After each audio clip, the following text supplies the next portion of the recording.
Well, this morning, through the art of illusion, we will attempt to answer a much more pertinent question. It is this: how can you adapt to the sweeping and the constant changes that swirl around you in your life and in your profession and still manage somehow to make your life a positively magical experience? And at the risk of giving away the ending, it's all about what you believe.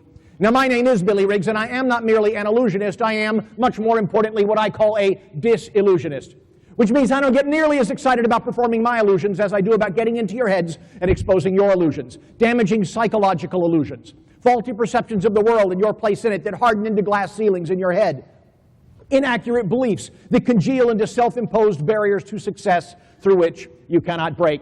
I am convinced that most of life's problems can be traced back to one or more of a handful of life's grandest illusions that you carry in your head, which is why the very best thing that could happen to you today would be for you to leave here profoundly disillusioned. You see, you get to the top of your profession, you become a master of everything that you were supposed to know, and then suddenly, presto changeo. Technology morphs into something that you're completely unfamiliar with. Regulations and rules are handed down from above to confine you and restrain you. New responsibilities are laid at your doorstep. New scams are emerging everywhere, and all of a sudden it's as though you were a rookie again. How will you adapt to those changes? Well, it's all about what you believe. You have to get yourself disillusioned. Do you know what I'm trying to do? I'm trying to take my lemons and make lemonade. Do you know why? Don't miss this. It's because I already had the lemons. I couldn't give them back. I tried to give them back. She wouldn't take them back. And if I'm already stuck with the lemons, then I am faced with a choice. And it is a choice that has cosmic implications for me and the only future I get in this life. I can either spend the remainder of my life sucking on those lemons and be sour and bitter and negative, or I can make lemonade. That's the way change is. Sometimes it is just thrust upon you and you can't turn it down. You can't just say no thank you. And so you have a choice to make. You can either be bitter about it or you can make lemonade. Let me ask you a question. Is it physically accurate to say that this glass is half empty? It is, right? The top half is clearly empty, right? Is it also half full? Yes. I just concentrate on that part. You say, well, that's phony. No, it's not. It's no phonier than concentrating on this part. They're both equally true. But if I spend my life focusing on the things that are going wrong, and there will always be some of that, and I let that shape my attitude, I'm miserable. I'm less productive, and I'm no fun to hang out with.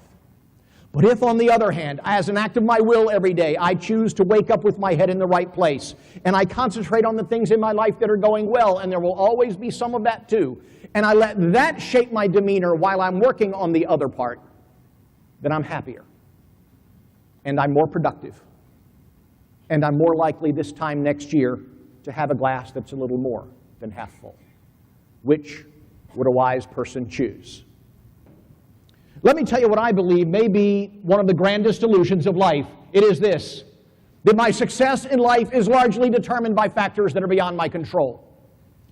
This is the grand illusion that compares your life to a train sitting on railroad tracks, and God or fate or karma or some set of circumstances forced on you against your wishes has laid out for you a set of railroad tracks, and you are helpless to do anything but follow them to a predetermined end. It's fatalism. It's victimization. That's how change is. It is thrust upon you, and you can either face it as a victim or you can face it as its master. You can either play your life on defense or you can take my advice. You can stay on offense. Whenever you are faced with a choice, whenever you are faced with a change, do not allow yourself to play life on defense. Rather, instead, play your life on offense. In April of 1997, I was invited to be the keynote speaker at a corporate convention in Anchorage, Alaska. And while there, I did some sightseeing. Late one afternoon, I made the 1.5-hour drive to the Matanuska Glacier because I was told it's one of the very few that you can walk right up to and climb on instead of just viewing it from a visitor center. It had been a sunny day in the 50s when I left Anchorage, but by the time I got to Matanuska, everything had changed. A cold front had blown in. The temperature had plunged once again way below freezing. It had begun to snow and become overcast. I got there right at closing time, but the manager was a really nice guy and told me I was welcome to go down and see the glacier anyway. This is how it looks from the highway. The manager told me to drive down a muddy road. Here's a better picture of the muddy road right here. And then to park in a gravel lot that is outside the frame of this photograph to your right.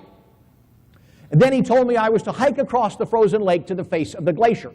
Now, the two pictures that you've just seen were taken in the summer, after the glacier had melted. I just found those on the internet. But this is how it looked from the parking lot that day. Everything in the foreground is ice. You see the deep blue glacier in the distance and the mountain beyond.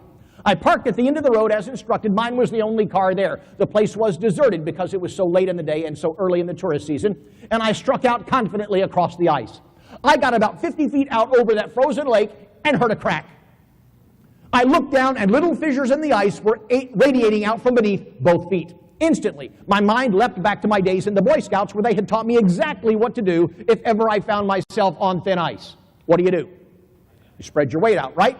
So I dropped to all fours thinking that would do the trick. Now the ice was cracking beneath my knees and my hands. In a panic, I went belly down on the ice, and from that vantage point, I could see water sloshing no more than a half an inch beneath me. Now, in the Scouts, they taught me that 1 inch of ice won't support a person. 2 inches will support one. 3 inches will support a few. 4 inches will support a man on a horse. I'm looking at a half an inch or less. In terror, I began to slide backward like a crab, inch by inch, toward the safety of shore. Spoiler alert, I lived. But that's when I heard it. A thunderous roar, a huge crashing noise. I looked in the direction of the sound, and do you know what it was making all that racket? It was the manager. Didn't see that coming, did you? Yeah, he was just 30, 40, 50 feet away from me, on the ice, driving right past me on a bulldozer. It was one of life's most embarrassing moments. And he was a nice guy. He was staring straight ahead, pretending not to see me, making a complete fool of myself, face down on the ice. You see, what I had no way of knowing that day was that the ice was actually 2 or 3 feet thick. But several hours earlier in the noonday sun, the top inch of ice had melted. And by the time I got there, had begun to refreeze from the top down. So there was a half an inch of ice, a half an inch of water, and 2 or 3 feet of ice beneath that. Only the top sheet was cracking. I have a question for you. Who is safer, me or the manager? Me. Because if somebody was going to go crashing through the ice that day, it was going to be the guy on the bulldozer, not little old me. But which one of us was happier? Which one of us was more at peace? Which one of us was making progress and going to reach his destination? I am convinced that most people spend their entire lives the way I spent that brief minute or two face down on a frozen lake in Alaska a decade and a half ago, and that is absolutely paralyzed in fear by little cracks in the ice that actually portend nothing. And when you and I hear and see the cracks beneath us as we do from time to time in this life, we are faced with a choice. And it is another one of those choices that has cosmic implications for your future. You can either choose to be the guy face down on the ice in fear, sliding backward inch by inch into an unremarkable grave, or you can choose to be the guy on the bulldozer shouting, "Damn the torpedoes," and full speed ahead. And if you choose the former, I think I know what your future holds. You're going to look up in a year, or 5, or 20, and see one of your colleagues, maybe somebody in this very room, roaring right past you on a bulldozer toward your dreams. And you'll think, that could have been me.